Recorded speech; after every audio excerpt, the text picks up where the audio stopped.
Hello friends, આજે તમારા માટે સેલની એક નવી ઓફર લઈને આવી ગયા છે. ફક્ત ને ફક્ત 500 રૂપિયા ડિજિટલ પ્રિન્ટ એક સાડી દેવાની છે અને એ પણ 500 રૂપિયામાં તમને ઘરે બેઠા આપી દેવાની છે. શિપિંગ ચાર્જ એક્સ્ટ્રા રહેશે. કોટન સિલ્ક ટાઈપનું ફેબ્રિક દેવાનું છે, એકદમ હેવી અને ફેન્સી લાગે ને એવી મસ્ત મજાની સાડી તમારા માટે લઈને આવી ગયો છું. આપણે ઓપન કરીને બતાવી દઈએ.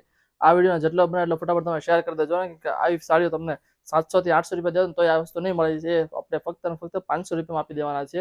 નીચે મસ્ત મજાને જોઈ શકો છો. આ રીતના જેકાર્ડની બોર્ડર આવવાની છે. આ રીતના બોર્ડર વાળી સાડી દેવાની છે. એ પણ ફક્ત ને ફક્ત 500 રૂપિયામાં તમને આપી દેવાની છે. જોઈ શકો છો, ટોટલ 4 મેચિંગ કલર રહેવાના છે. તો કલર બતાવી દઈએ તમને બધાને. આ વિડીયો જેટલો બને એટલો ફટાફટ તમારા ફેમિલી મેમ્બરમાં શેર કરજો. અને જો આ બ્લાઉઝ રહેવાનું છે, આનું કલરની વાત કરીએ તો કલર જોઈ શકો છો. એક આ લાઇટ પિંક કલર રહેવાનો છે, એક આ સિલ્વર કલર ટાઈપનો કલર રહેવાનો છે, નેક્સ્ટ આ યલો કલર રહેવાનો છે. બધા કલર એકદમ બેસ્ટ રહેવાના છે. જે પણ કલર ગમે તેને સ્ક્રીનશોટ લઈ લેજો, અમને વોટ્સઅપ કરી દેજો. અને હા, શોપની વિઝિટ કરવી હોય, ભાવનગરના કસ્ટમર હોય તો ખાસ કરીને એકવાર સેલની રૂબરૂ મુલાકાત જરૂરથી લેજો. કેમ કે તમને સેલમાં એકદમ ફાયદાની વસ્તુ મળવાની છે અને ક્વોલિટી એકદમ બેસ્ટ રહેવાની છે. ફટાફટ આ વિડીયો શેર કરો. Thank you.